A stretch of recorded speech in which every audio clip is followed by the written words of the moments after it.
All right, here's the high school math problem of the day, day 2. And again, there's 2 problems every time. Here are your 2 problems. What's nice is the first one is verbally asked in a quiz bowl competition. So here's basically what it says. The length of a rectangle is increased by 13% and the width is decreased by 20%. What is the percent change in area? Okay, that's your quiz bowl. Second question, a man bought some plates. 2/3 of them were cracked, half of them were chipped, and 1/4 of them were both chipped and cracked. All but 2 of these plates were either chipped or cracked. How many plates did he buy? So go ahead and stop the video. Try to solve both of these. And then as you play it, I'll show you my solutions. They may not necessarily be your solutions. And we'll work through it. All right, this is a pretty great problem. Now, I had a lot of my students ended up getting 7%. It's not the answer. Surprise. Shock, guys. Shock, I know. But so let's take a look at what's happening in here. So we've got this rectangle. And we'll just call it length by width. Okay. And so if we increase the the length, we're going to increase by 13%. And we're going to decrease the width by 20%. We have a new rectangle like this. So we're going to minus 20% here. We're going to increase 13% here. And so we want to know, how did that area change, if at all? And it does. Well, the original rectangle, what we started with, was just width times length. You just take W times L. And now there's a couple ways to think about the decrease of 20% and the increase of 13%. So what does that mean in terms of width? Well, if you decrease something like the width, if you decrease it by 20%, you can think of it in 2 ways. We can either think of it as W minus 0.2 times W, or you could think of it, 1W minus 0.2 is 0.8W. And we'll look at both of those ways. Lengthwise, your length, we're increasing it by 13%, so it'd be 0.13W plus 0.13W, or 1.13W. So you could think of that whole side as 1.13W. And the whole width as 0.8W, or W minus 0.2W. So if we think about this in 2 ways, this new rectangle we've created, we're just going to multiply the width, the new width, and the new length. So on the left side, you could take W minus 0.2W times L plus 0.13W. This is one way to look at it. Or the other way to look at it is on the right side, and I hate to put an equal sign, so I'm just going to put an arrow. It's 0.8W times 1.13W. Okay, and again, you're not supposed to use a calculator. And so that's why the left one might be a little easier for you.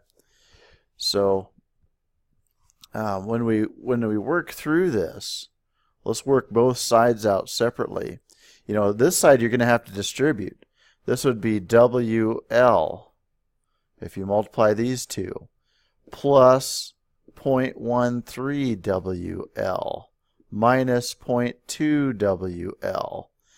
And then that's this one. So I've done this. Now we're going to do this last one, which would be minus 0.2 times 0.13, which is 0.026 WL.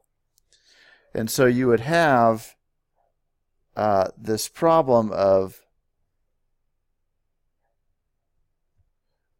you'd have WL, these two here, if you subtract those, you get minus 0.07 WL, width times length. But you forget about this extra 0.026 that we're going to have to subtract off.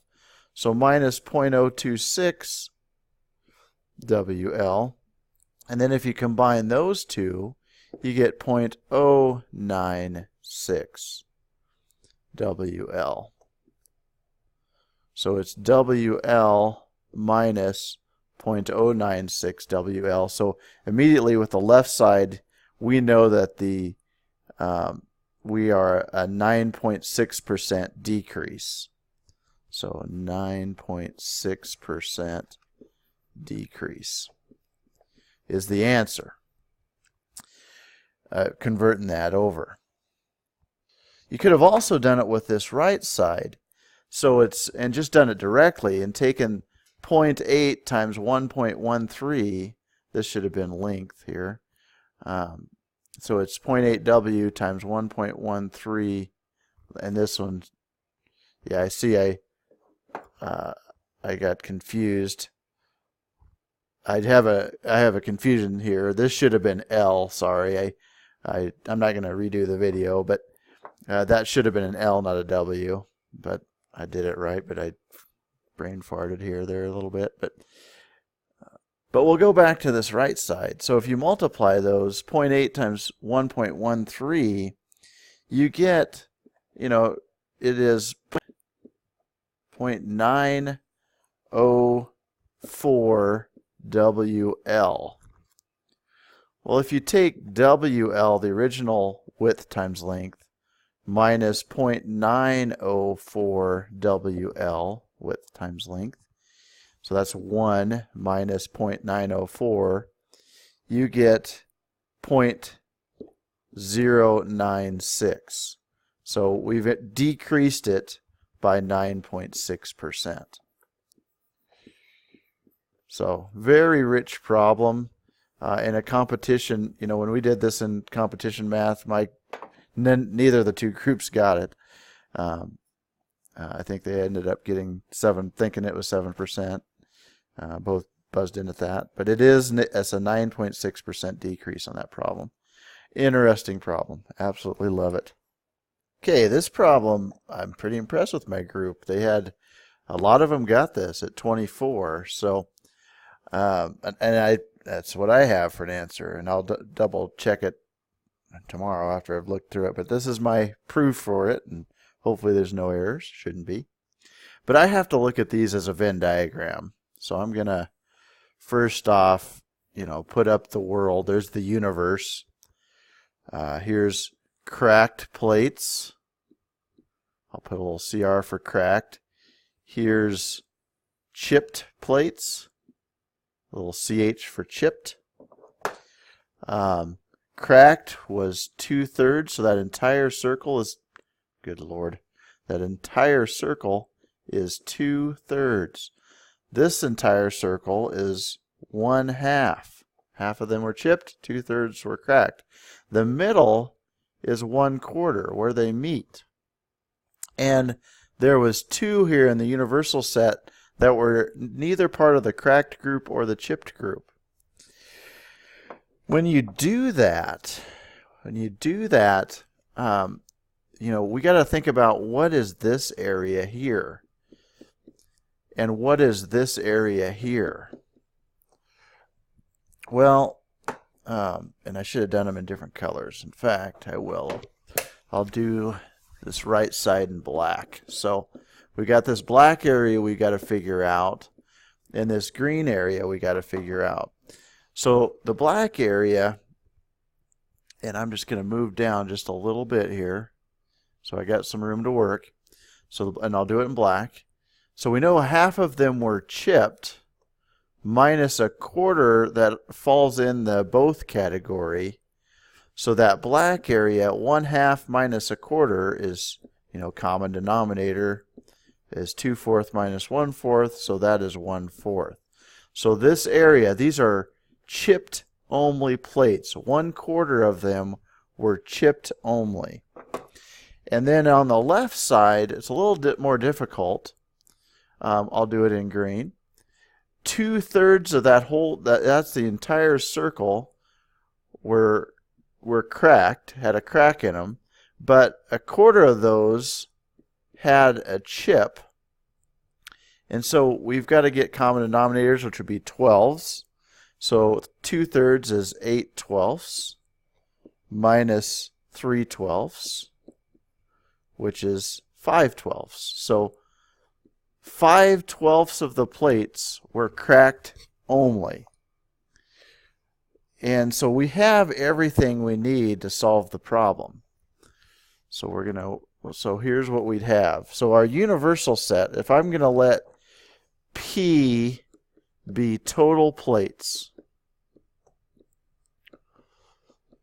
So I'm going to let P be total plates. So that means my total plates is equal to 5/12 of the plates that were cracked only, plus 1/4 of the plates that were both cracked and chipped, plus 1/4 of the plates that were chipped only, plus 2 plates that were pristine. All right. So we're ready to move on. Go back up to that. So let's just solve this thing. So P equals, we need common denominators, so 5/12 P plus 3/12 P plus 3/12 P. And I'm just going to leave this, well, let's get a common denominator. So 2 in with a common denominator of 12 would be 24/12, which would kind of helps us solve the problem then. So now all of this added together is 11/12 P. All right. So I need to get just a little more room. Whoa, disappeared on me. So we know P is equal to 11/12 P plus 24/12, or just 2. Doesn't really matter how you look at that. It might be more than we need. Well, if we subtract off the 11/12 P from both sides, we'd have 1/12 P equals 24/12. Well, you could multiply the whole equation by 12, and so we know that P equals 24 because the 12s would cross out.